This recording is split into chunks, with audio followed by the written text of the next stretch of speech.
कधीच नाही चुकणार तुमचे फेवरेट टीव्ही शोज झी5 सोबत, तेही एकदम फ्री। काय गँग, काय चाललंय? चला शिवा, चला जायचं का?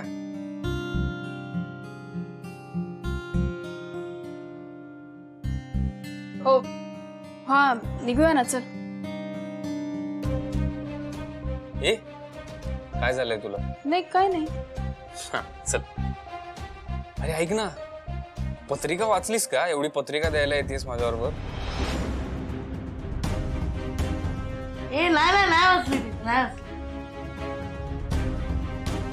नाही ना? अरे मी वाचेन ना बाबा, आता कशाला? बस का?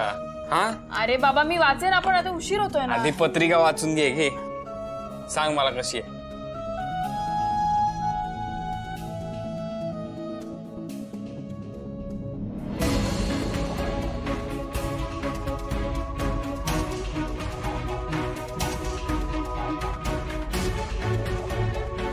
ची चौकात दिव्या आणि ची आशुतोष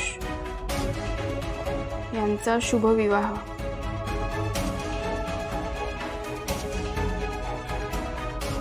दिव्या आशुतोष, भारी आहे।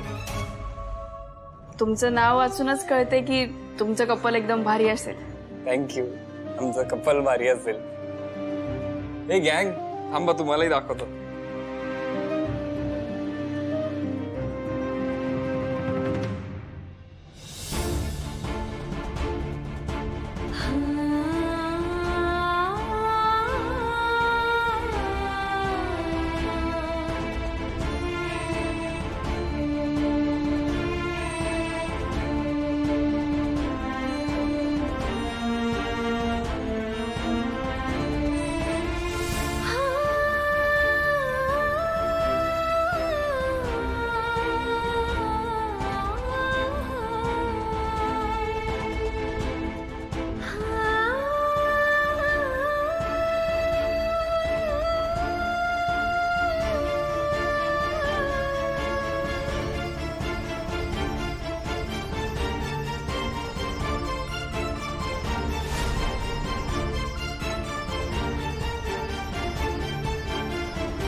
चलो निघायचं।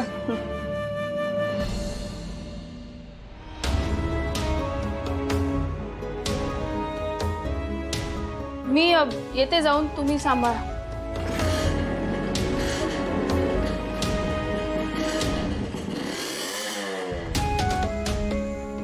आपली शिवा ना आशू सोबत वेळ घालवण्यासाठी काहीही करेल। हो ना, अजूनही त्याच्यावर तिचा जीव आहे। ह्या पत्रिकेवर दिव्याताईच्या नावाऐवजी जर शिवाचं नाव असतं तर किती भारी झाली असती रे अजून ही पत्रिका।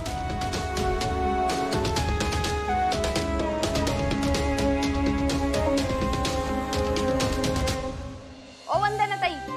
हा ताई, आले। अहो ताई, तुम्ही कशाला आलात? मी हे बघा फॉल लावून झाले होते, मीच घेऊन येणार होते।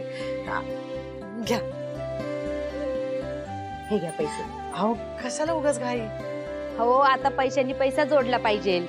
खरंय। मग कशी चालली आहे लग्नाची तयारी? चालली। कसं आहे, आपली मुलगी द्यायची म्हटल्यावर थोडंफार करावंच लागतं ना। फार काही नाही, पण मानपानाचं तरी। अहो असतंच असं, पण मी ऐकलंय मोठ्या घरात दिव्याचं लग्न जुळलंय। मग तुम्हाला कसली आलीये काळजी? नाही, काळजी अशी नाही हो, पण मुलीचं लग्न आहे म्हटल्यावर टेन्शन येतच ना। पण ती माणसं फार चांगली येतो, त्यांनीच जमवून घेतलंय सगळं। आम्हाला फार काही करावंच नाही लागलं। नाही म्हटल्यावर लग्न घर आहे, थोडंफार कमी जास्त होतच नाही का? अहो बरोबर आहे, आणि दिव्याचं पण चांगलं नशीब आहे, चांगला सुखाचा संसार करेल ती। पण शिवाचं काय हो, तिला पण बघावं लागल ना एखादं चांगलं स्थळ। हो. शिवासाठी चांगलं स्थळ मिळणं जरा कठीणच आहे. अहो कुठलाही मुलगा 10 वेळा विचार करन, आणि त्यात आपली शिवा जरा अशीच आहे.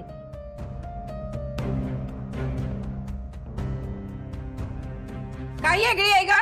काय वेगळी आहे माझी शिवा? नाही वेगळी आहेच माझी शिवा. हा आई अहो तू का काय आई अहो करते मला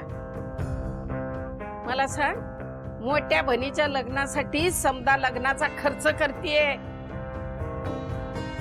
बहिणीसाठी दागिने केली, कापड घेतली, सौतासाठी एक कापड पण घेतलं नाही तिनं. अशी कोण पोर आहे का तुमच्या घरात? हा सांगती मला मोठी सौताचा पोरगा पडी काय तिथं, आणि दुसऱ्यांच्या पोरीसने नाव ठेवतीस. पण मी असं नव्हतं म्हणत, तिच्या लग्नाचंच बोलत होते, दुसरं काही म्हणत नव्हते. असं तिच्या तोडीचा पोरगा मिळणं ना कठीणच आहे मुळात. कारण काय आहे, आजकालच्या पोरासनी कष्ट करायला नकोय. पण माझी शिवा किती कष्ट करते ते माहित आहे ना? काय ग तुझा तो अरण्या, तो घरात पडीकच आहे का नाही? अगं सांगायला कशाला कोणी पाहिजे? मी बघते की तुझ्याकडनं पैसे घरातनं घेऊन जायचे आणि काय ते खर्च करायचे. इथं लोकांच्या दारात येऊन उभा राहतोय आणि पैसे मागतोय. त्याच काय हाय तुला? माणसानं ना दुसऱ्यासनी नावं ठेवायच्या आधी स्वतःच्या घरात बघावं. वंदनाताई येते मी, काय मदत लागली तर सांगा. होय होय, मदत लागली तर आधी तुलाच बोलवते, तुलाच आमंत्रण देते. तो पडीक बसलेला लेक आहे त्याला घेऊन ये मग. हा जाता येते वंदनाताई. दुसऱ्यासनी नावं ठेवायचं तेवढं माहित आहे.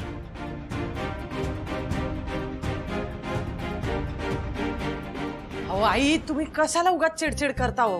हा आता परत कधी येणार नाहीत आपल्याकडे त्या. काय झालं एवढं? कशाला नाही येणार? बेस येईल ती. आणि ह्या असल्या बायकासनी ना फकस्त बोलायला पाहिजे असतं, दुसऱ्यासनी नावं ठेवायची.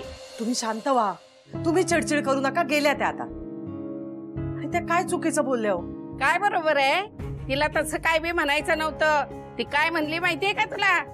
तुमची शिवा म्हणजे काय? हा तुमची शिवा म्हणजे काय?